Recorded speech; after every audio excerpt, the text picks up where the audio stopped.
আল্লাহর দরবারে প্রথমেই শুকরিয়া আদায় করছি মহান রাব্বুল আলামিন আমাদের এই অবস্থা আজকে বাংলাদেশের মানুষ দেখছেন এবং আমাদের নেতাকর্মীরা যেভাবে নির্যাতিত হয়েছেন।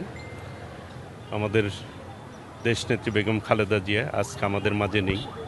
তার যোগ্যোত্তরসূরি বিএনপির চেয়ারম্যান মাননীয় প্রধানমন্ত্রী দেশনায়ক তারেক রহমান দীর্ঘ 17 বছর পরে বাংলাদেশের মাটিতে প্রথম তিনি ঈদ করলেন নেতাকর্মী এবং দেশবাসীর সাথে। এটা অত্যন্ত আনন্দের দিন। ঈদ মানুষের জন্য আনন্দ বয়ে নিয়ে আসে। এটি একটি ভিন্ন মাত্রা, ভিন্ন আবেগ। যদি নেত্রী বেঁচে থাকতেন দেশনেত্রী বেগম খালেদা জিয়া আরও ভালো হতো। আমরা আজকের এই দিনে আমাদের প্রিয় নেত্রী দেশনেত্রী বেগম খালেদা জিয়ার জন্য দোয়া করব। আল্লাহ রাব্বুল আলামিন যাতে তার সমস্ত গুনাহখাতা মাফ করে দিয়ে বেহেশতের শ্রেষ্ঠতম মকাম জান্নাতুল ফেরদৌস দান করেন, আমিন।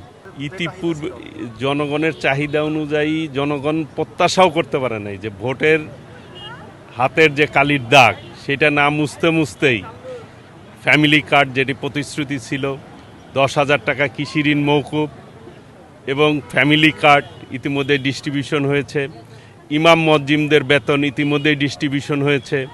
খাল খনন কর্মসূচি ইতিমধ্যেই উদ্বোধন হয়েছে এবং ফার্মার্স কার্ড, কৃষি কার্ড সেটিও আগামী আল্লাহ রহমতে 1 বৈশাখ 14 এপ্রিল সেটিও উদ্বোধন হবে। বাংলাদেশের ইতিহাসে কোনো সরকার এইভাবে বাস্তবায়ন প্রথম দিকতেই শুরু করতে পেরেছে কিনা আমার জানা নেই।